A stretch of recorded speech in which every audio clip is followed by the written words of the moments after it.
Σειρά σου. Καλά, ξεφτέρης έκανα. Ελένη, μου έχεις κάνει πολλά μέχρι τώρα. Αλλά αυτό το τελευταίο να απειλείται η ζωή μου. Ποια ζωή σου, μωρέ, απειλείται. Τι λες τώρα.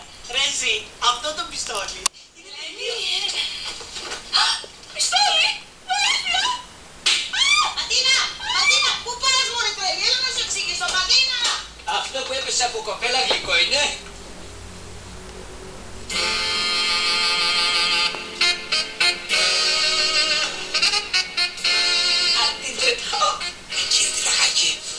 Ακίνητη και θα σου ρίξω.